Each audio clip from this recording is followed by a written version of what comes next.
gawa o makakabis ay yung tungkol sa aming kaligtasan at pagbabago ng buhay.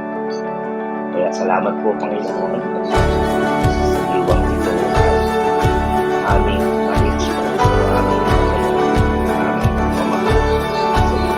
Hindi ang aming pagmamahal sa aming pagmamahal. Gawin mo na ang Espiritu ito'y umiwas sa amin upang buksan ang aming mga mata, ang aming pananampalatayang spiritual upang makita namin lalong lumalim ang aming pagkakilala sa iyo. Ang iyong piling sa amin. Hindi kami karapat-dapat. Kung paman ay pinlanong namin na magkaroon kami ng magandang relasyon sa isa. Kaya sa iwang iyon ay aming bilang aming pasasalamat sa relasyon at aming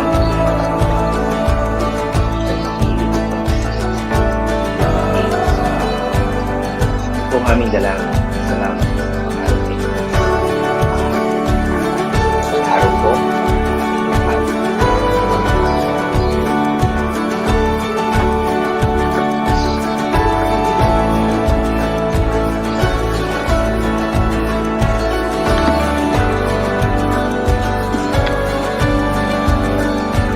tayo po ay nasa ikalimang bahagi na ng ating pagtatalakay sa pamagat na chosen by God.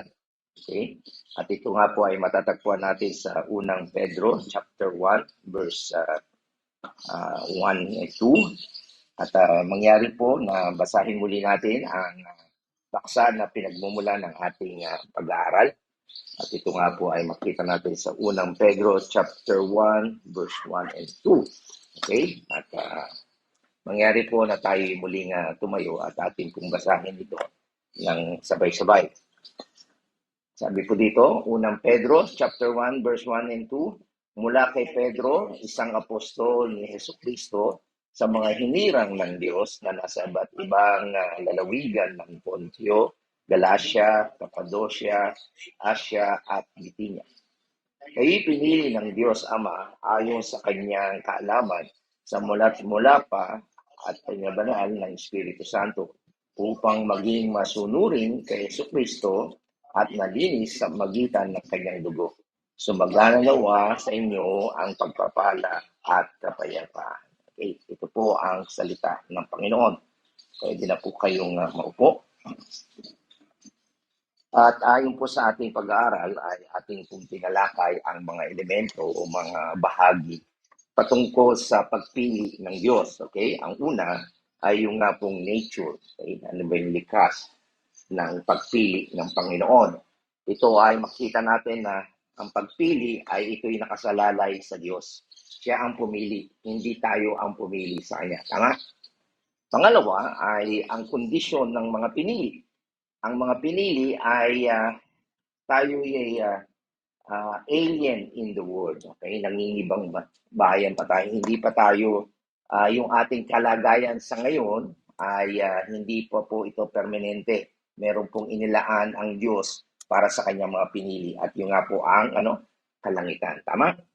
So, hindi lang po yung ina-address ni Pedro na naglipa na o kumalat ang mga mananampalataya, mga Hudyo, ay kung hindi bilang mga pinili tayo ay hindi to ang ating permanenteng takan. Okay?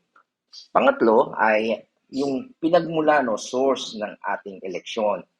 Ito daw po ay nagmula sa predetermined relationship with God which He ordained as part of His plan. So bago pa po nilikha ang mundo, okay, pinlano na po talaga ng Diyos yan na magkaroon tayo ng relasyon sa Diyos. Okay? At yung nga pong makita natin na hindi lang po basta nag-observe siya kung sino yung pipili sa kanya. Okay? Hindi po siya nag-observe kundi talagang planado na po yun na magkaroon tayo ng relasyon sa Diyos. Okay? Yung kilala ka ng Diyos at siya rin naman kilala mo. Okay? Maliwanag po yun. Mutual. Ngayon, tatalakayin natin yung sphere of our relationship. Ano po ba yung napaloob? Ano ba yung sakop ng ating eleksyon o pagpili sa atin. At ito po nga ay makikita natin sa verse 2, ay makikita natin. Ang sabi po dyan, by the sanctifying work of the Spirit. Okay? Yan po makita natin na ang sakop po ito ay yung by sanctifying work of the Spirit. Pakinggan niyo po ito. Yung being elect, okay? Pag sinabing pinili ka at being saved are two different things. Magkaiba po yung pinili at ligtas. Okay? You can be elect and not be saved. Okay? Pwede ba yun? Ano ba ibig sabihin noon? Lahat tayo po, okay, kung ikaw ay mananampalataya, okay, ikaw ay pinili. Pero minsan, hindi ka pa saved. Okay? Ano ibig po sabihin noon? Hindi po pwedeng sabihin ng isang tao na, pinili ako ng Diyos, kaya hindi ko na pinakailangang maligtas. Mali po yon. Okay? Hindi po totoo yon. Kasi, ang napapaloob po sa eleksyon, yung pagpili, from being planned to a reality is salvation. Kapag talagang pinili ka ng Panginoon para maisakatuparan yon o maganap yung pagpili sa iyo, kinakailangan maligtas ka. Liwanag? So, ang reality, ang kapahayagan o gaganapan ng pagpili sa atin ay nagsisimula ito sa mga pinili ng Diyos sa magitan ng sanctifying work of the Spirit. Okay? So, dito po makita natin yung divine and eternal degree na katotohanan na nangyari sa atin. Okay? Para niyo maintindihan. Ganong katagal na tayo pinili ng Diyos? Alam niyo ba? Yung pagpili sa atin, kailan tayo pinili? Ha? Kita niyo yan? Hindi pa tayo pinanganak o hindi pa nilikha ang mundo. Kailan yun? Tagal na nun. Tama? Ngayon ang tanong, kailan ka naligtas? Kailan lang, di ba? Nung dumating ang Holy Spirit. Okay? Usually, ang term natin, tinanggap natin. No, ang Diyos ang sa iyo. Okay? Mamaya, lilinawin natin yan. Yun kasi ang ating kalakaran. Kung na-agis na natin, tinanggap natin. Later on, makikita ninyo anong dahilan, anong kaibahan. Okay? So makita natin na matagal na tayong pinili ng Diyos bago pa nilikha ang mundo, pero kailan lang tayo kinhabagan ng Diyos, kumbaga nagkaroon tayo ng pananampalataya pagsisisi. Tama? Okay? So merong kaibahan. So makita natin dito, ang eleksyon, ito'y plano ng Diyos at nagkakaroon ng katuparan ito sa buhay ng mga pinili na napapaloob doon sa sanctifying work of the Holy Spirit. Okay? Yung pagkilos o sanctifying o yung pagliligtas ng Holy Spirit sa atin. Okay? So, yun po yung katotohanan. Yung word na sanctifying ay may pakahulugan po yan sa theologians, ay yung tinatawag na salvific work. Ang ibig po sabihin noon, in the work of salvation. Okay? Pinili tayo ng Diyos, matagal na ang panahon, pero nung dumating ang Holy Spirit sa buhay mo, nagkaroon siya yung work of regenerations o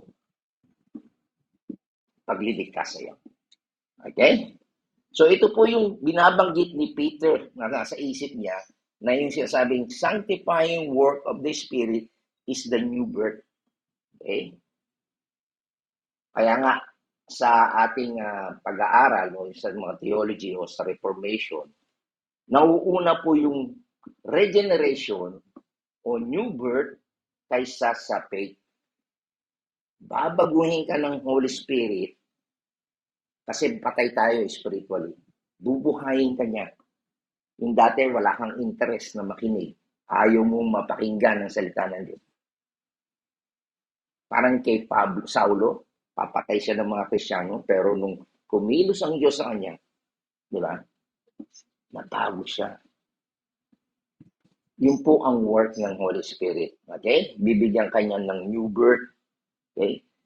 Ang turo kasi, mag-faith, manampalataya ka para ka maging born again. No? Born again ka muna, babaguhin ka ng Holy Spirit. It is the work of. Tingnan niyo sa John 3:3, mamaya pag-aaral natin. Diba? Ang ipinanganak ng Espiritu ay Espiritu. Ang pinanganak ng laman ay laman niya.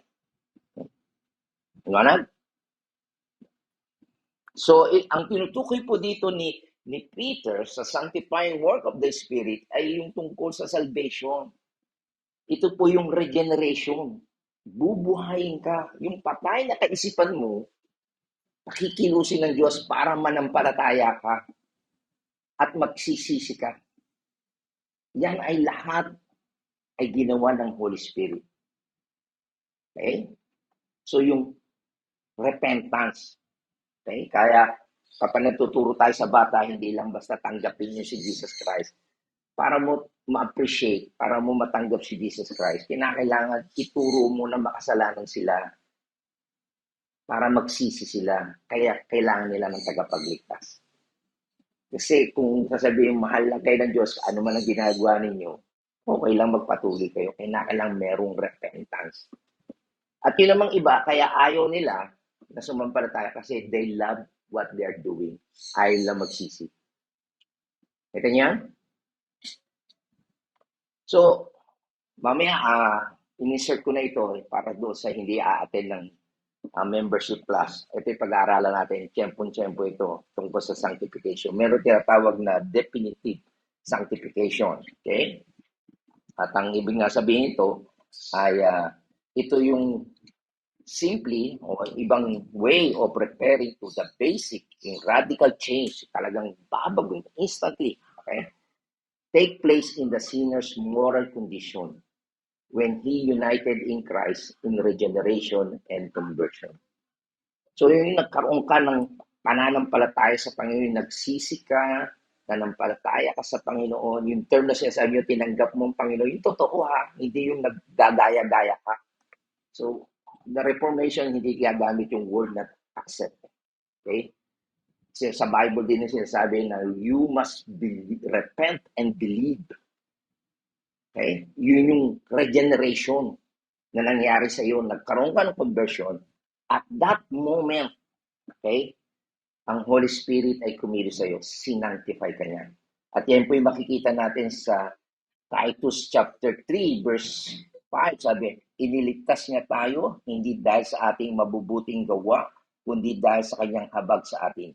Tayo ipinanganak na muli sa magitan ng tubig at tayo rin ay binago ng Espiritu Santo. So ang Holy Spirit po, hindi by works natin, kundi sa magitan ng Holy Spirit. At yan din makikita natin sa John chapter 3, verse 5 to 6 or 7, di ba? Maliban na tayo ipanganak ng tubig at ng dugo. Sanctifying. Ang tubig nag-represent sa paglilinis. Yun po ang definite sanctification. Meron din pong tinatawag na positional sanctification. Ano po ibig sabihin yun? Positional sanctification defines sanctification as the legal status akin to justification.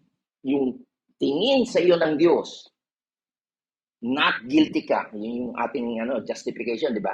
Makasalanan ka talaga, pero patawad ka. Nabayaran na yung utang mo. Absuelto ka na. Legally, status mo, banal ka. Inari kang banal. Yan pong ibig sabihin noon. Okay? At ito po ay may kahulugan din. It's about the objective and subjective blessing of salvation. Ito po yung layunin at personal na blessing kapag tayo naligtas. Yung po tinatawag na definitive sanctification or positional sanctification. At mamaya pag-aaralan naman natin yung tinatawag na progressive sanctification. Okay? Pero dito sa ating binabanggit ni Pedro rito, ang tinutukoy niya po rito ay yung definitive sanctification. Okay? Yung naligtas tayo. Okay? At the moment na tayo niligtas niya, ito po yon. Kasi ang sanctifying work, okay, ang sa Greek word po yung hygaimos. At doon po nakita natin yung salitang holy. Means to be separated. Ano po ba ibig sabihin ng holy? Okay, yung banal. Tayo po ay sineparate, hiniwalay, o set apart, ibinukod, binanal, itinalaga. Yan pong ibig sabihin ng holy. Kanina binabasa ko po yung commentary ni R.C. Sproul tungkol sa Holy Spirit na siya ay sanctifier. Okay? Mapapansin natin, ang God, the Father, hindi binanggit na Holy Father. Tama? Hindi rin sinasabing Holy Son. Kundi Holy Spirit. Hindi po ibig sabihin, mas banal ang Holy Spirit kaysa Father or Son. Napansin niyo ba yan? Ganda eh. Nakatawa ko niya. Alam yung dahilan? Kasi ang trabaho ng Holy Spirit ay pabanalin ang elect o mananampalataya. Kaya kita niya. So ito trabaho niya. Gawi kayong holy. Okay? So ito makita natin na ang Holy Spirit ay ipinagkaloob sa mananampalataya para ma-produce yung sanctification, yung kaligtasan. Okay? So the Holy Spirit comes along, dumadating yan, para gawin tayong holy. Ano ibig sabihin ng holy? Hindi maging huli ka, late ha? Hindi ha? Yung mga umaattend dyan, late. Okay? Hindi kayo ginawa ng Panginoon ng Holy Spirit maging late. Holy ha? Hindi huli. Okay? Makes you holy, which means you separate. Kung ang barkada mo napunta sa SM ngayon, o naggagala kung saan-saan, dapat hindi ka kasama doon. You are set apart. Iba ang ginagawa mo. Ikaw ay halo. Ikaw ay banal. Ikaw ay nakatalaga consecrated you to God in the work of salvation. Iniwalay ka. Okay? So mapapansin natin, tayong lahat, okay? Tayo elect na ngayon, na talagang pinili niya tayo noong pa man, eternity. Okay? Pero dumating ang time sa atin, nakakalubilo tayo ng mga tao na mga hindi pa mananampalataya. Tama po ba? Sa trabaho man, sa tahanan mo, sa kapitbahay nyo, mga hindi pa naligtas yan, unredeemed pa yan. Ganon tayo, nakikihalubilo tayo sa kanila. Pero nung dumating ang Holy Spirit sa atin, hiniwalay na tayo, nagbukod tangi na tayo. Yun po ang trabaho ng Holy Spirit. Sanctify means set apart. Kanina nag-uusap kami ni Jojo tungkol sa mga tao sa posisyon sa trabaho, di ba? Pagmamataas na pataasan ng posisyon, di ba? Dumating din time, ako high school pa lang, merong rat race of life, pataasan. Di ba? Hindi ko kaya itong makikipag-ganon. Ang trabaho ng mundo, pataasan. Tama? Hanggang nangusap sa akin ang Panginoon, sabi niya, anong mapapala mo?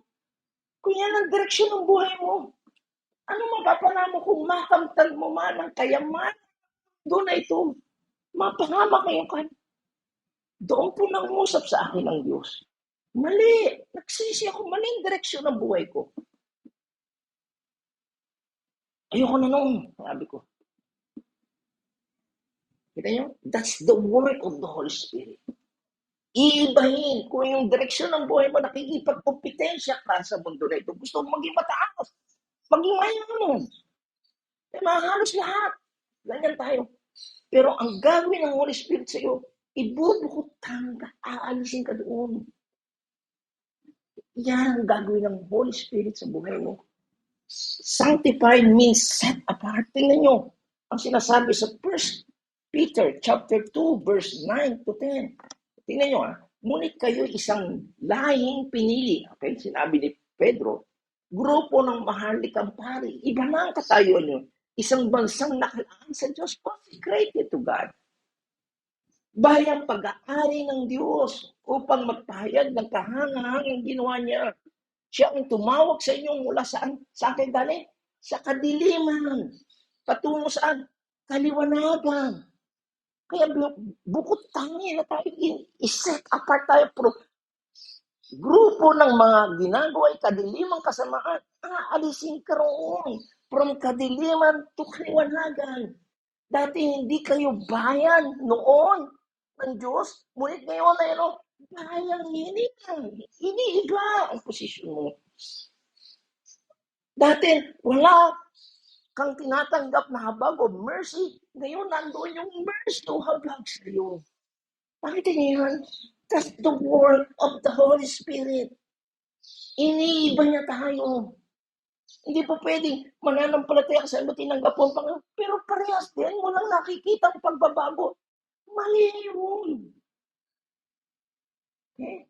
Yan yung tinuturang easy bilibidism ngayon. Taas kamay. Pero walang work of the Holy Spirit. Kaya walang pagbabago. Parehas pa rin. Kita niyo? So makita po natin dito na sinasabi dito ni Pedro, tayo'y pinili, okay, all along, but you were only being saved since the sanctifying work of the Spirit took place.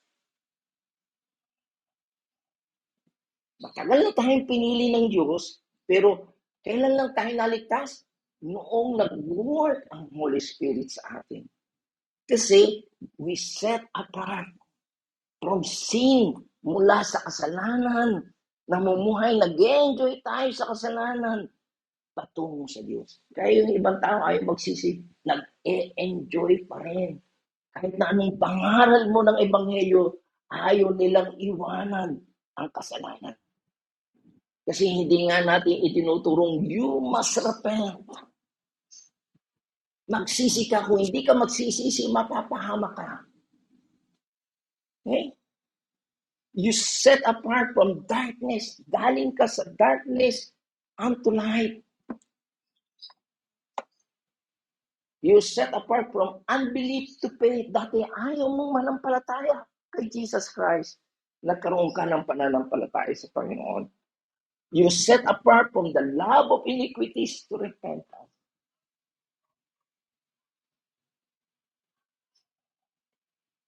Maliwanag po ba yun? Doon lang nangyayari. Nagkakaroon ng katuparan yung pagpili ng Diyos sa atin nung nag-work ang Holy Spirit sa atin, nag-sanctify. Maliwanag? Ito yung po sinasabi pa sa Acts chapter 15, verse 8. Sabi po dito, pagkatapos ang mahabang pagtatalo ng nangaral po dito si Pedro, tumayo si Pedro at nagsalita, mga kapatid, nalalaman ninyo na noong mga nakarang araw, hinirang ako ng Diyos. Okay? Upang mangaral ng magandang balita sa mga hindi at sila naman ay sumampalataya. Okay? Yan yung proseso. Nangangaral tayo ng ebanghelyo. Ano magiging response nila? Sasampalataya sila. Tingnan natin yung hindi natin nakikitang pagkilos ng Holy Spirit. Ang Diyos ang nakakasaliksik ng puso. Tama? Nakikita niya yung puso. At nagpapatotoo na sila'y tinanggap din niya, tulad natin, ang ipinagkaloob niya sa kanila ang Espiritu Santo. So, kaya po nananampalataya ang tao because it is the work of the Spirit. Okay? At tingnan nyo, anong ginagawa ng Holy Spirit? Iisa ang pagtingin ng Diyos sa kanila at sa ating, ang ginagawa ng Holy Spirit? Nililinis din niya ang kailang puso sapagkat sila yung nananalig kay Yesu Cristo. So, when we preach Jesus Christ, na siya'y namatay at nabuhay na muli at siya'y tagapagligtas, the Holy Spirit is working in their lives sa puso nila. Nililinis yun. That's the sanctifying work of the Spirit. Kung wala ang Holy Spirit, hindi sila mananampalataya, hindi sila magsisisi. Pero we need to preach the gospel. Hindi automatic yan. Maliwanag? Kaya sasabihin, pinili ako ng Diyos. Hindi ako kailangan ma-save. Hindi ko na kailangan makapakinig ng Ebanghelyo. Mali po yun. Okay? So, ano pong ibig sabihin to? Sino ang kumikilos? The Holy Spirit. Ang Holy Spirit, ang naglilinis sa kanilang puso para magkaroon sila ng pananampalataya. So, yan po ang trabaho ng Holy Spirit to make us holy. Maliwanag? Kaya ano sabi sa Bible?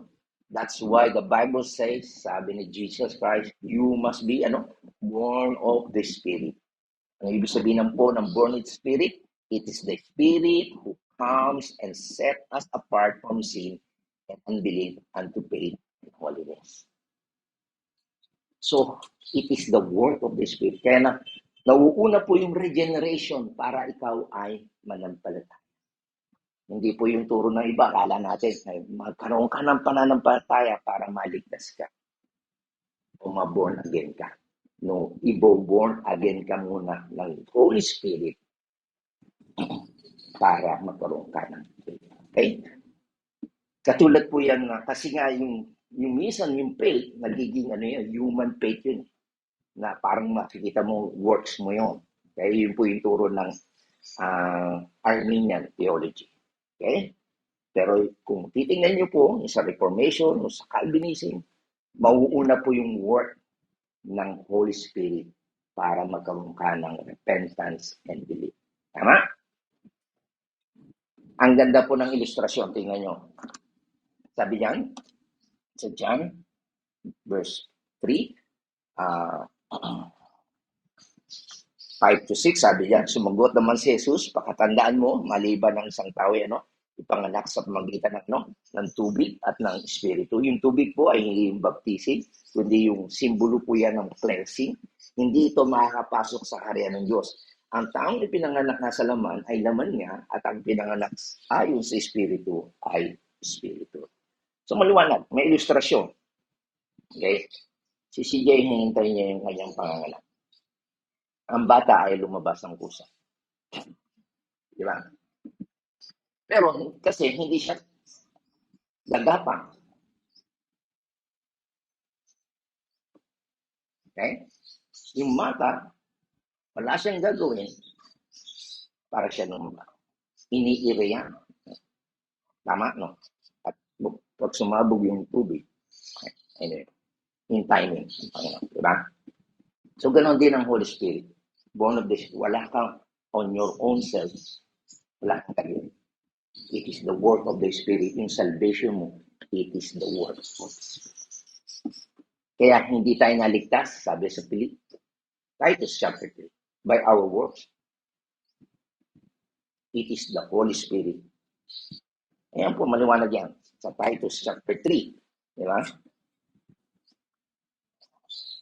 Sabi, hindi dahil sa ating mga gawa, mga tuwiran, na ginawa natin sarili, kundi ayon sa kanyang kaawaan. Okay? Mercy. Kaya iniligtas niya tayo sa magitan ng paghuhugas, sa muling kapanganakan, at pagbabago ng Espiritu Santo. Not by works. Okay? So yung maliwanag yung ilustrasyon. Ang bata walang gagawin para siya ipanganak. Ganon din ang pinanganak sa Espiritu. Ang salvation is buong-buo gawa ng banal na Espiritu. Okay? Dahil kinhabagang ka ng Panginoon. He saved us by washing of regeneration and renewing of the Holy Ghost. Okay? So yan po yung makikita natin na maliwanag. So hindi po titingin ang Diyos sa history, yung pagpili nga niya, at titingnan niya kung sino yung tatanggap sa Kanya o mananampalataya sa Kanya, kaya ka pipiliin mo. Bago pa. Choice niya yan. Okay? He saved us according to His mercy. I will have mercy in whom I have mercy. Sabi ng Panginoon. Okay? At sa magitan ng generation natin. So, makita po natin dito na ang salvation natin ay binayaran ni Christ ang ating salvation. Ano yung kabayaran ng kasalanan? Namatay. Yun ang hindi nyo kaya. Mamamatay lang kayo dahil ngayon sa kasalanan natin. Pero hindi mo maililigtas sarili. Kahit magpenitensya ka, hindi ka rin katanggap-tanggap sa Diyos. Ang katanggap-tanggap lang ay ang si Jesus Christ na walang kasalanan. Tama? Siya yung pumawi ng galit at puot ng Diyos. Kaya paulit-ulit ko yan kasi hindi binibigyan ng pansin ng maraming tao yan, galit ang Diyos sa kasalanan. Akala nyo ba babaliwalayin ng Diyos? Banal ang Diyos. Hindi po pwede na isama niya ang taong makasalanan sa langit. Mamamatay niya ang sila sa kabanalan niya. Kaya pumili siya, may kinhabagan siya. At sinugo niya ang Holy Spirit para pabanalin kayo. At para pwede kayong maligtas at isama ng Diyos sa langit. Kita niyo yung work ng God. At ang Holy Spirit po ang nag-a-apply nito sa ating salvation. Maglalapat o maglalagay. Kaya siya po yung naggagawa ng regenerating work. Babaguhin kayo. Kasi kung hindi niya gagawin yun, hindi kayo makakasama. Diba? Yun yung malimit pabiro ko sabi sa inyo. Ang trabaho ng Holy Spirit ngayon ay pamanalin tayo. Kasi sa langit, banal ang Diyos. Hindi ka po pwede doon. Okay? So, sabi dito, makita natin sa 1 Thessalonians chapter 1, verse 4, sabi, yamang aming nalalaman, mga kapatid, na minamahal ng Diyos ang pagkahirang sa inyo, knowing, okay? Brethren, beloved, your elections of God. Sabi niya sa verse 5, kung papaano, sabi niya, kung papaano ang aming ebanghelyo ay hindi dumating sa inyo sa salita lamang. So, dito makita natin ang proseso ng pagkahirang. If you are elect, yung effectual calling, mangangaral pa rin tayo. Hindi po pwede sabihin, hindi na tayo mangangaral. Kasi may pinili. No. Makikita natin dito si Pedro, si Pablo. Nag-evangelize pa rin siya. Nangangaral siya. Pero makita niyo, hindi lamang sa magitan ng salita o mabubuka o salitang magaganda. Kundi saan? Sa kapangyarihan din naman ng Espiritu Santo. Hindi ang panggalingan. It is not on the method. Napakarami ngayon method. For spiritual law, mga preach illustration, kung ano mga method yan. Di ba? Purpose driven, kung ano. No. We give emphasis on the message. Okay? It's the Holy Spirit. At sabi, lubos na katiwasayan, nagaya ninyo, nalaman kung anong pagkatao namin ang aming ipinakita sa inyo dahil sa inyo. Okay? So, dito makita natin yung nangangaral ng Ebanghelyo. Okay? Napakahalaga na kapag ikaw yung nangangaral, ito yung mayroong kapangyarihan ng Holy Spirit. Okay? At alam nyo ba, nakakadagdag ay yung pagkatao ng nangangaral. Kanina, yung prayer ni Susan na huwag makita ang katauhan ni Pastor. Mali po rin yun. Correct po. Kapag ganun kasi nagtataklob kayo, alam mo ako, impostor.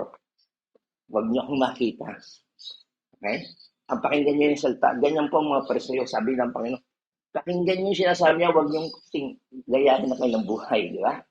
Para bang hayaan mo lang, basta mahusay magsalita, kahit marumi ang pamumuhay, okay na lang. Okay? Kailangan po. Kapag ikaw ay nagngangaral ng Ebanghelyo,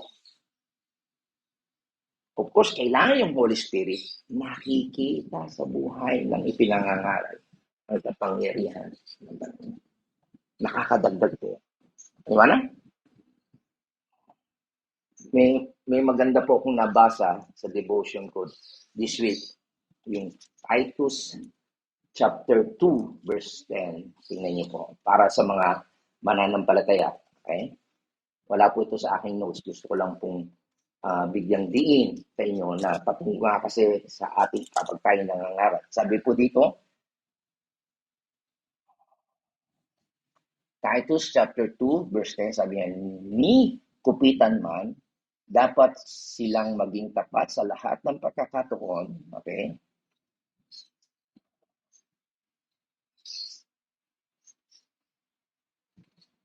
Upang makita nila sa lahat nilang ginagawa ang kagandahan ng katuruan ng Diyos na ating tagapagligtas.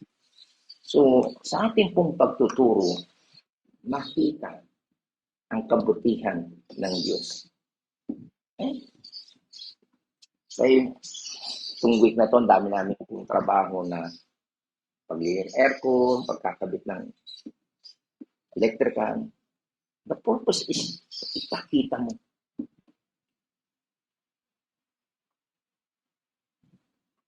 ang kagandahan ng katuruan ng Diyos. Intindihan niya? Mahalaga po yun. Okay? Doon po niyo makikita na ito po yun. Magandang tanong.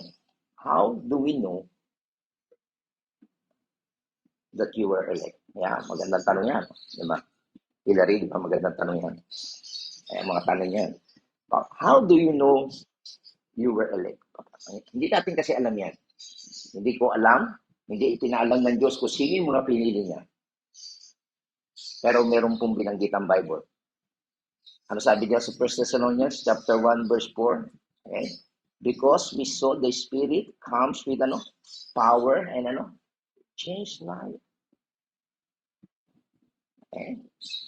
Paano malaman na ikaw ay elect? Di ba? Ang ipinanganak ng Espiritu, sabi, katulad ng hangin. Ang hangin ba, nakikita mo?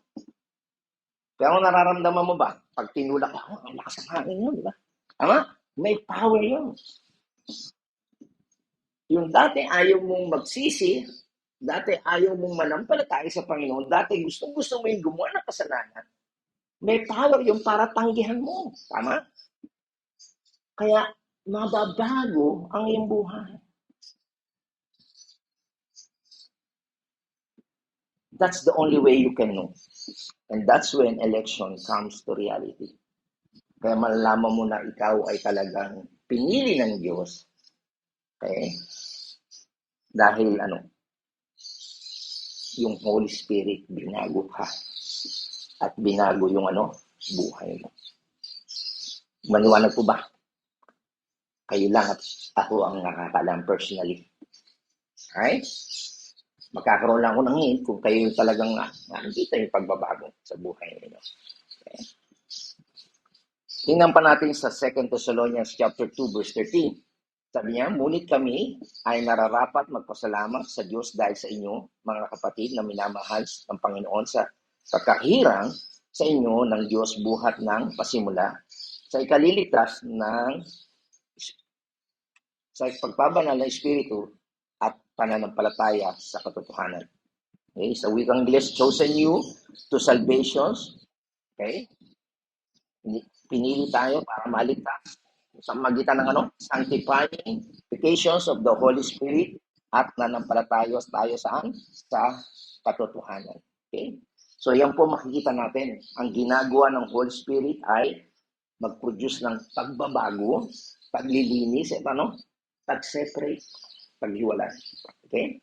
So yan po yung napakagandang katotohanan. Ang Diyos nagplano kung sino yung kanyang ililigtas. Si Kristo effected it, okay? Maisagawa yun, yung plano na yun, paano sila maliligtas sa magitan ng kamatayan ni Jesus Christ. Diba?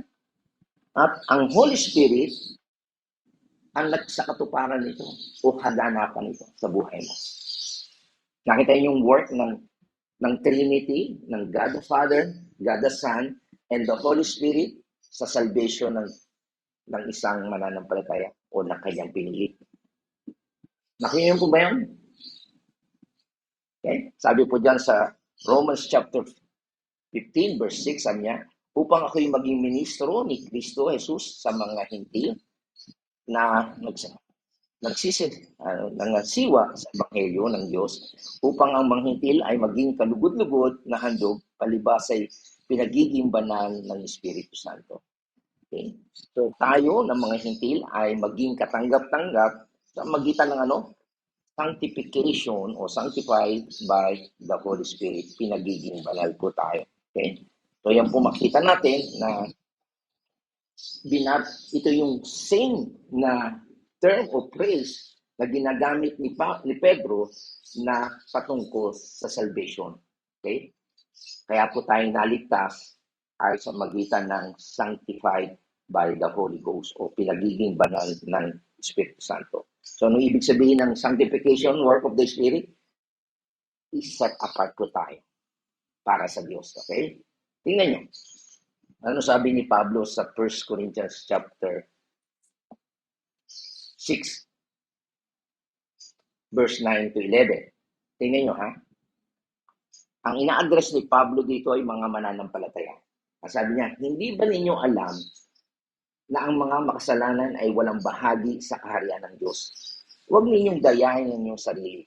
Ang mga nakikiapid, immorally, sexually immoral, sumasamba sa Diyos-Diyosan, tingnan nyo, ang daming sumasamba pa rin, nangangalin niya, adulterer, nakikipagtalik sa kapwa lalaki, ang daming bakla ngayon, at mga tomboy, kita niyo yan, mga nagnanakaw, sakim, naglalasing, nanlalait sa kapwa, nandaraya, Ano sabi ng Bible? Walang bahagi saan yan?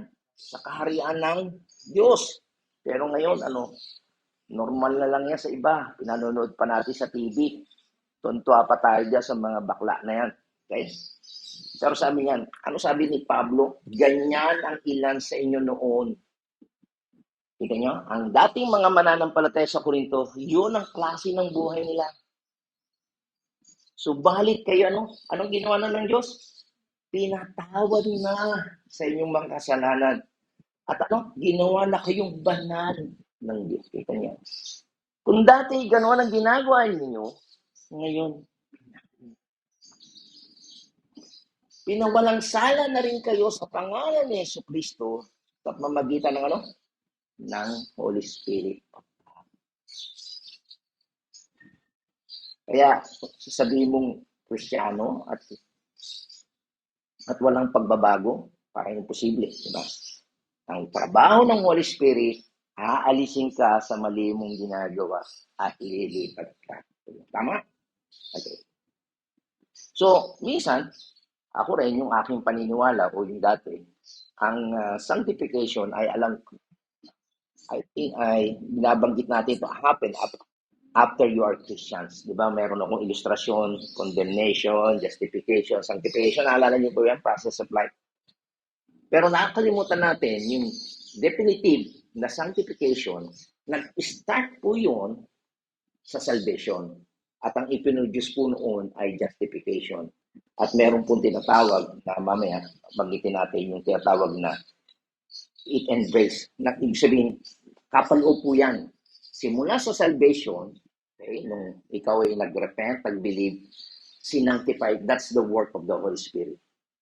Ang resulta po noon, pinawalang sala ka ng Diyos. And then later on, it means you set apart mula sa kasalanan patungo sa Diyos. Okay? Yan po ay pakahulugan. So, ito po yung binabanggit ni Pedro dito nga sa ating talata sa 1 Peter 1:2. Kayo sabi, kayo pinili ng Diyos Ama ayon sa kanyang kaalaman at mula't mula pa ay pinabanal ng Espiritu Santo. Okay? Yan po ang layunin ng Panginoon. Pinili na kayo mula pa para pabanalin ng Holy Spirit. Okay? So yan po makita natin na tayo ay ipinanganak ng Espiritu. Okay? So, makita natin na once you are set apart, mula sa kadiliman, patungo sa kaliwanagan. Okay? Pero nag-stop na ba ang Holy Spirit sa inyo? Hindi. He continues to hallow you. Okay? Yan po yung tinatawag natin mamaya, progressive sanctification. Itinalagan niya kayo and make you whole, more holy. And that process of sanctification. May proseso po yan. Okay? So yung kanina, binanggit natin, definitive sanctification ay nung moment nagkaroon ka ng pagsisisi, pananampalataya sa Panginoon, banal na ang tawag sa iyo ng Panginoon. Pero after noon, meron tinatawag na progressive sanctification. Okay? Mapapansin nyo, nung tayo nang nanampalataya sa Panginoon, nagsisi, namatay ka na ba kaagad? Punta na kaagad sa langit? Hindi pa, dito pa tayo eh. Tama? So, after noon, kinakailangan kasama natin, katuwang tayo ng Holy Spirit, na para masanctify tayo. So, yun ang ibig sabihin yun. Dapat, kung nasa Spirit mo, nandiyan na sa iyo ang Holy Spirit, di ba? Pakainin mo siya. Ano pagkain niya? Salita ng Diyos. Ikaw nga, hindi ko tapakainin. Ano mangyayari sa iyo? Mamapaan ka, di ba? Pero hindi. Kung nasa iyo ang Holy Spirit, talagang mananabi ka. Mamaya pag-aaralan natin yan sa ating membership class. Ang means para tayo ay lumago. Okay? Kasi kaya, by the way, isa sa work ng Holy Spirit ay yung una, pabanalin ka at maging Christ-like ka. Hindi ibig sabihin po niyan na ang Holy Spirit ay pupunta sa atin para maging tayong Diyos. Yung katuran ni Tibuloy. Siya na raw yung appointed Son of God. Kumbaga, God na siya. Mali po yun. Ang trabaho ng Holy Spirit ay pabanalin po tayo. Okay?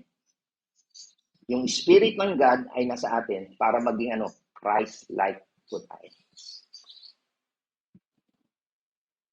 Kaya po tayo napunta sa church hindi para madagdag ang kaalaman mo, kundi maging holy ka at maging Christ-like. And sad to say, maraming church ngayon, ang objective nila to make you happy.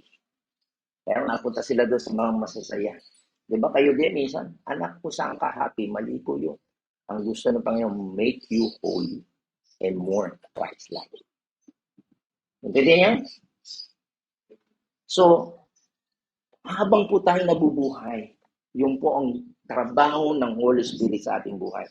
Salvation is the work of the Holy Spirit. Okay?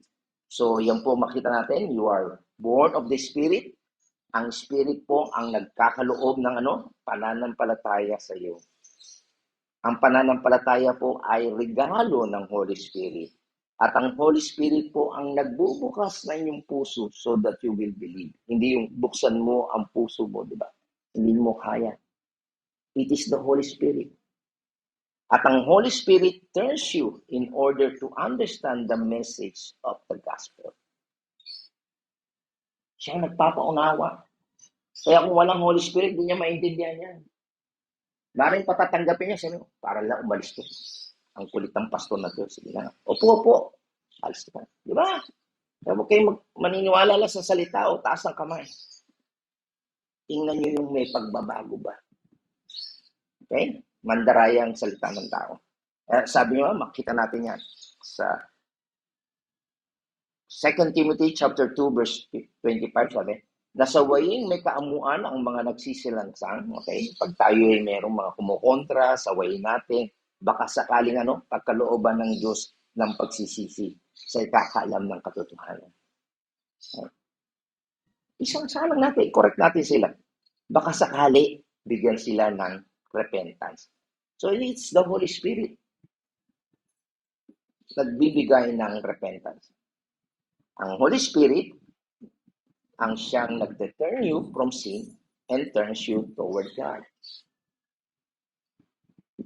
Kaya yung mga walang Holy Spirit, wala, kahit na anong pangaral mo yan, iinom pa rin yan, lasenggo pa rin yan, mambababae pa rin yan.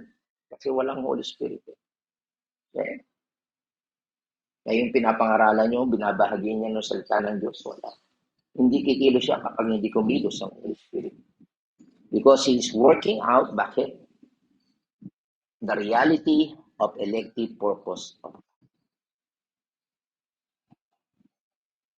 ang Holy Spirit po ang kumikilos para maisang tuparan yung plano ng Diyos kasi pinili siya ng Diyos at magsisisi yan. Okay?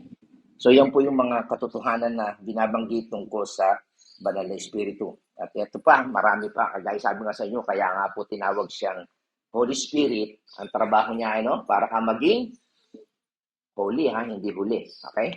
Sabi niya, ayon sa pagkapili niya sa atin, sa Kanya, bago pa itinatag ang salibutan, upang tayo maging mga banal at mga walang dungi sa harapan niya sa pag-ibig. Okay? Yan ang trabaho ng Holy Spirit. Ano pa?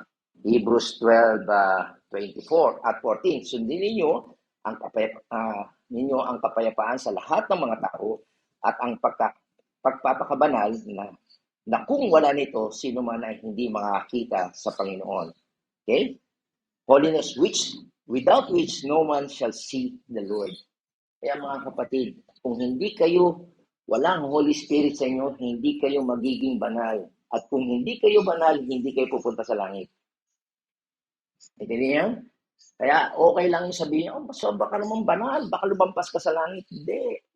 Tama lang yun, walang lumalampas sa langit. Intindihan niyo? Di ba, biro sa inyo? Okay lang yung magbasa ka ng Bible, makinig ka ng salita ng Diyos. Yun ang trabaho ng Spirit.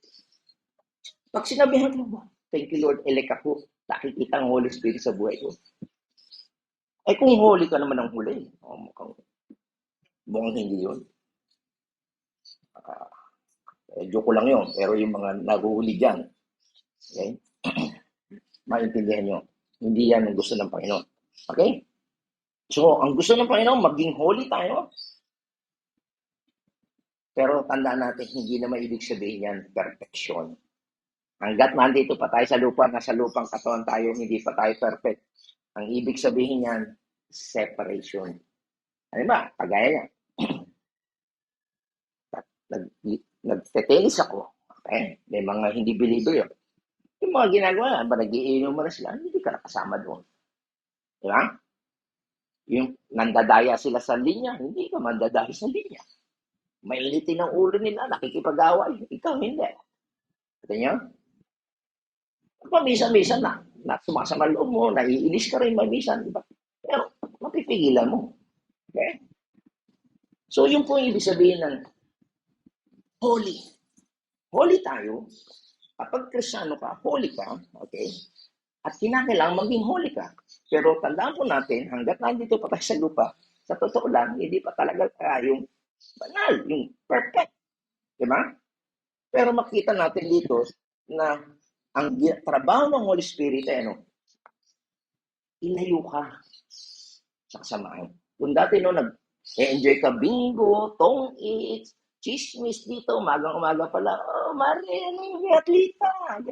Ganon-ganon ka. Okay? Eh, ayaw mo na. Kaya tandaan po natin, kapag ang Holy Spirit sa iyo, ang gagawin po ng Holy Spirit, yung growing more and more to be like Christ. Yan trabaho ng Holy Spirit. Hindi ka para maging Diyos, kundi yung ugali mo maging katulad ni Kristo. So, kinakailangan mag-grow tayo spiritually, tapos ang nangyayari, nagdi-decrease yung kasalanan natin. Kung dati, 10 beses kang nagsisinungaling, medyo nagiging 8 na lang, 7 na lang.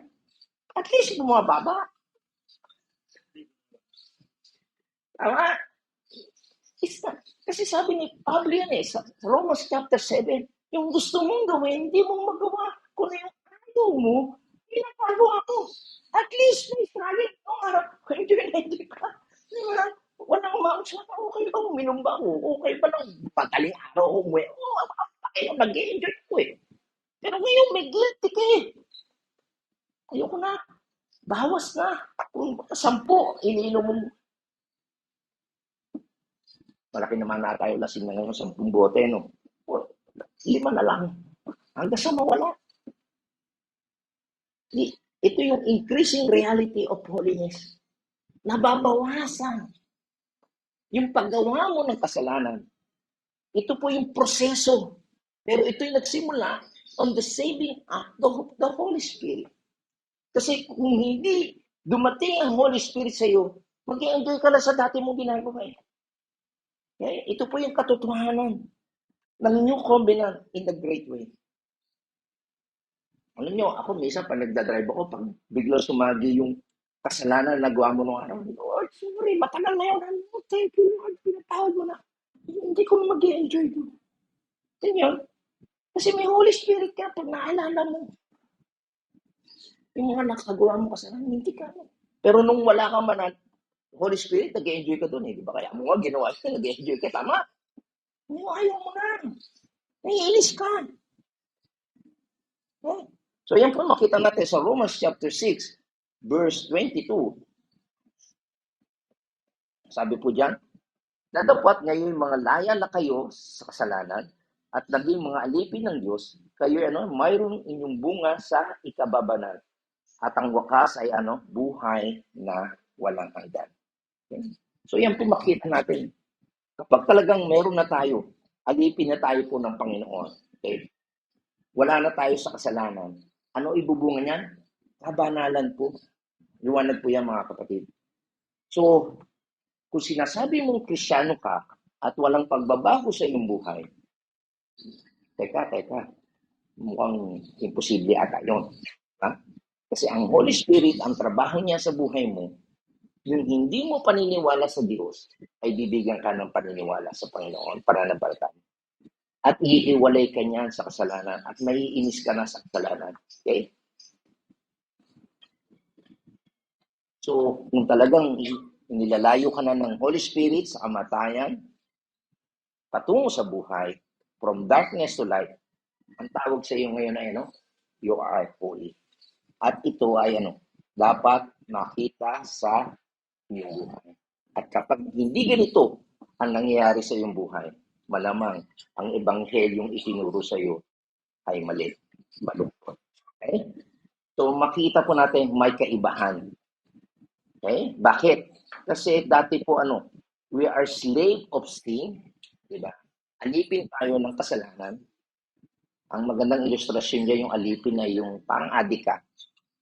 Hindi ka na makawala. Hindi sabihin gustong-gusto mo gawin. Kahit na ayaw mo talagang gagawin. Di ba? Tama? Alipin ka na eh. Susunod-sunod ka na doon sa masamang bisyo mo. Tama? Yan ang alipin ng kasalanan. Pero ngayon, tandaan po, kapag ikaw yung mananampalataya na, ikaw ay ano, servant of righteousness. Okay? Yung mali, itinatama mo. Isang araw, naglilinis kami ng aircon, sabi ng kasama kong technician, pastor, tingnan mo, hindi na ilock yung wire. Okay? Sabi ko, ayos mo yan. Kasi ikaw ang huling gumawa yan. Hindi na sasabihin ng install yan, mali sila. Yan ang tinatawag na righteousness. Hindi siya makaimik eh. Okay? Kung ano yung mali, nakita mo lang mali, tama mo na. Tama? You are called to righteousness. It is a totally change in your nature. Okay? So, hindi mo nahahayaan na mamuhay sa pagkakamali. Okay? So, ang ano pa ginagawa ng Holy Spirit? The Holy Spirit, ginagawa niya, comes to live in your heart. Siya nananahan sa ating puso. Okay? So, sabi niyan, sapagkat kayo yung mga anak, ay sinugo ng Diyos ang Espiritus ng kanyang anak sa ating mga puso na sumisigaw ng Aba, Ama. Okay? So, nung kayo nananampalataya sa Panginoong Jesucristo, ang Holy Spirit ang nagre-reside sa atin. Kaya kapag tayo Kristiyano, wag na natin kantahin yung Come Holy Spirit. Kasi nandiyan naman siya, hindi naman siya naalis yan. Ha? Okay? So, yan po makita natin, the Holy Spirit ay namumuhay siya sa ating puso at yan po ang malaking kaibahan na ginagawa niya. So, una, sinisave niya tayo. Yan po yung sanctifying work of the Holy Spirit. So, kinakailangan talagang manampalataya tayo at kinakailangan ay mahiwalay po tayo sa maling gagawin. Okay. At tapos sa pusan, sabi nga dito, well, the spirit of election is what it is. Ano ba yon? Ito po ay the environment of its realization is salvation. Ano po yung napapaloob sa pagpili? Ito po ay yung makita natin na nasasakupan. Okay? The realization ng kapaligiran ng pagliligtas ng Panginoon. Okay? So, na ito po ay makita natin nangyari in our salvation. Okay? Yun po tatawag na spirit of election. The sanctifying work of the Holy Spirit that makes the unholy person holy. Yan po ang trabaho ng Holy Spirit. Tayo na hindi banal ay gagawin niyang banal. Okay, again, ulitin natin, kaya siya tinawag ng Holy Spirit kasi ang trabaho niya ay gawin tayong banal. Hindi po siya tinawag na Holy Spirit kasi mas banal siya sa Ama o sa anak, kundi para pabanalin ang mga hinirang niya. Okay? Ano sabi pa ni Pedro? Sabi niya, biyaya at kapayapaan ang sa inyo'y dumami sa pagkakilala sa Diyos at kay Jesucristo na Panginoon natin. So yan makita natin yung knowledge, paano po nangyayari ito? Yung knowledge of God and of the Lord Jesus Christ. Okay. Sabi dito, yamang ipinagkaloob sa atin ng kanyang banal na kapangyarihan ang lahat ng mga bagay na uupos sa kabuhayan, okay? Life and godliness o kabanalan sa magitan ng pagkakilala sa kanya na tumawag sa atin sa magitan ng kanyang sariling kalulatian at kagalingan. Okay? Paano po nangyari po sa atin yan? Paano po dumati ang Holy Spirit sa atin? Okay? Through the true knowledge of Him. Ito po mga kapatid. Okay? ang layunin ng lingkod. Hindi para pasayahin ko kayo o entertain ko kayo. This is the reason why we come to church. Makilala niyo siya. It's all about God. Ang Reformation po ay it's about theology, it's about God. Makilala natin ang God the Father, God the Son, and the Holy Spirit. Okay? When you come to truly know Christ, pag nakilala niyo si Christ, you get all that pertains to life and godliness. Kaya ating itinuturo tungkol kay Jesus Christ. Kasi tuturo niya ang patungkol sa tamang buhay at kabanalan. Anong ibig ko sabihin noon? Ibig sabihin niya, yung repentance has got to be part of it. Yung maling ginagawa mo, magsisi ka na. Kagaya sinabi ko sa inyo, mali yung aking takbo ng buhay. Pag ganito suot niya, gusto ko ganun din suot niya. Pag ganito niya, ganito. Magsisi ka mali. So makita natin dito, certainly repentance pertains to spiritual life and godliness. Nagsisiya, yun ang gagawin ng Holy Spirit. Bibigyan ka niya ng pagsisisi. Mali ang takbo sa mga magbago na kayo ng pag-isip o nakikuha sa takbo ng mundo na ito. Pag-i-spiritual kayo, magbuhay kayo ng may kabaran. May pananampalataya, kabutihang asa, yung righteousness, katuwiran, love for God, at nasisiyahan kayo sa work of the Spirit. Yan po ang nakapaloob na ginagawa ng Holy Spirit sa ating buhay. So, I hope na makita natin yan po yung nakapaloob sa Spirit of the Holy Spirit. Yung ginawa ng Diyos, iligtas tayo, patuloy tayong pagkakas. Okay? At mabilisan na lang, pakapag tayo. Okay, again, the nature of election, God choose us independently of any outside influence. Okay? Ibig sabihin ay walang nagdikta sa kanya, walang nagpulong. Okay? Ay, tinuturo ng iba, mananahin ka muna kay Maria, sa nanay, baka makinig sa iyong Diyos mo. Ang Diyos lang, ang gumano independently outside of any influence o anong pangyayari o circumstances. Pangalawa, the conditions of elections, we are alien residing in a foreign land.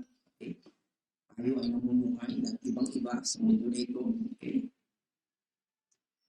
Pangatlo ay yung the source of election, it comes out of the saan ang gagaling? Mula pa ito sa predetermined plano ng Diyos. Okay? Bago pa nilikha ang mundo. Okay? At yung plano na yun ay yung knowing us in the sense of predetermined relationship. Yung plano niya na magkaroon tayo ng magandang relasyon. Okay? So, maraming tao nagsisikap. Yung sasabi ng Panginoon sa Matthew 7, maraming sa akin magsasabi, Mayroon po. Di ba? Pero sabi niya, hindi ko kayo kilala. Ibig sabihin, hindi kilala. Hindi wala siya. Pero kapag ikaw'y pinili ng Diyos, mayroon kang relasyon.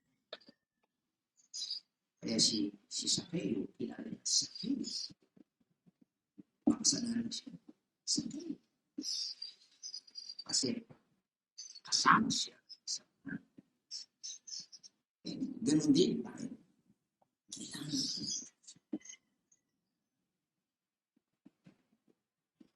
And yung pang-apat, kita natin, the spirit of election become reality. Nangyari na ng spirit of salvation. Tayo iligtas. Okay? So, theoretically nga, sabi nga, kapag tayo nabatasi, na hindi natin ini-embrace si Christ, kung hindi tayo nananampalataya kay Christ, you will go to hell. Theoretically, you will elect. Pero maliwanag po yun, imposible po yun. Okay? Ano lang po ibig sabihin? Ibig sabihin, kapag elect ka, invalid po yun until it confirms by the sanctifying work of the Spirit. Okay? So, ibig sabihin, kapag elect ka, pinili ka ng Panginoon, Sasakatuparan yun, nagiging ganap lang yun kapag isinave ka ng Holy Spirit. Talagang ibig sabihin, kapag pinili ka ng Panginoon, darating ang punto sa iyo, magre-response ka kapag narinig mo ang Ebanghelyo, ikilos ang Holy Spirit. Maliwanag po ba? Okay. And then, ako na tayo sa pang-lima. Pero pasapiyaw pa lang po ito. Sabi niya, sa verse 2, sabi, kayo pinili ng Diyos, diba? Ayon sa kanyang kaalaman, mula pa, pinabanaan ng Espiritu, anong pang-lima? Upang maging masunurin kay Yesu Cristo. So, ang pang-lima na makikita natin, the purpose of election is to obey Jesus. Okay? So, yan po yung pang-lima. Yan po yung ating tatalakayin sa susunod. Okay? So, ibig sabihin, we save you, kaya kanya ililigtas, that you might obey Jesus Christ. Okay? At yan po yung maliwanag sa Ephesians chapter 2, verse 10. Ayun. Sabi, sapagkat tayo inilalang ng Diyos, nilikha sa magitan ng Yesu Cristo, upang iukol natin ang ating buhay sa paggawa ng mabuti. Yan ang layunin. Pinili ng Diyos para sa ating mga pamahal. Okay, so yan po maliwanag na sinasabi na Biblia. So, bilisan na natin ito. Sabi ko dito, ang doctrine of election is so practical. Sabihin, magagamit natin ito sa pag-araw ng ating buhay. And it's also powerful. Bakit? Kasi kapag naiintindihan mo ito, literally change one's entire life to understand this doctrine. Mababago talaga yung buhay. At kapag naintindihan mo that you are elect, pinili ka ng Panginoon, makikita natin yung mga practical ramifications, mga sagot that will change the way we live every day. Talagang magbaguhin yung mga pananaw mo sa buhay. Alam mo, ang isa sa mga dinitira, kaya makikita natin sa doctrine of election, yung part mo, wala kang pwede ipagmahal. Nahabag lang pala ang Diyos sa akin. Hindi pala ako pogi, hindi pala ako mahusay. Hindi pala pwede pag mayabang ang aking pinag-aralan pag walang degree ko o tinapos ko.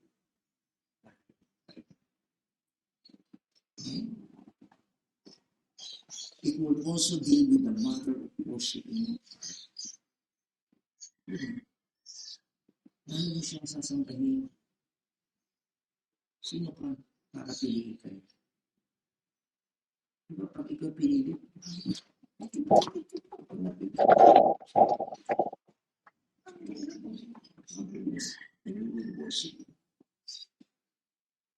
Ito, dinidil niya yung issue of joy. Yung sabi sa first year, isinusulat namin ang mga bagay nito upang that your joy may be complete. The more you know ka, nagiging kompleto ang iyong kaligayahan. The doctrine of elections will tell you all you need to know about the benefits and spiritual privilege. Marami kang benepisyo at spiritual na privilege. Okay? And also, the doctrine of elections will compel you, okay, to certain kind of behavior. Talagang nakapaguhin niya yung mga ugali mo na hindi kagaya ng mga ibang doktrina na magkukompel sa iyo. And the doctrine of elections will produce power in your life in a way that perhaps you could never be able to understand if you didn't understand this doctrine. Kaya napakahalaga po yung basic na knowledge natin sa doctrine of elections. And sad to say, sabi natin, WP, marami ayaw nito. And this is the reason kung bakit hindi lang intindihan yung ibang doctrine. Kasi hindi nila naintindihan ang doctrine. Okay? Hindi natin pwedeng tanggihan ito mga kapatid. Okay? Napakaganda po yung isinulat po si si Spurgeon. Summary ko na lang po, sabi niya ay yung election daw po ay mamarkahan yung bahay ninyo at yung predestination po ay magiging daan para yung timing dumating yung kaligtasan sa inyo at ang salvation po ay yung dinadaanan ng predestination. Kaya matatanda po natin yung so, hindi po kayo mamimiss. Dapat pinili ko yung may map ka na. Di ba makita sa Google Map? May Google Map. I-type niyo yung baka o lugar. May map kayo, di ba? May map. I-pindutin yung magmamarkin. Kasi yung direction, susundan dito to yun. Hanggang hindi ka mamimiss. Yan ang puro yun. Kasi ay matuwa tayo sa ating pag-aaral nito. Mamaya, pag-aaral pa natin tungkol sa sanctification sa mga pag-aaral, leaders, and also sa new members na natin. Okay, pwede po natin ang pagpapayos. Salamat po, Panginoon, sa yaman na natin sa ito. Ang higit, Panginoon, patungkol sa iyo. Alam namin na hindi kami dahil sa iyong habang nagtawa sa amin. Hindi mo kami kami ito. Dahil sa iyong predetermined plan sa aming buhay. Na maging bahagi kami na makakuha ng relasyon sa iyo. At you send your Holy Spirit sa amin. Na i-sanctify kami, Panginoon, na maging banal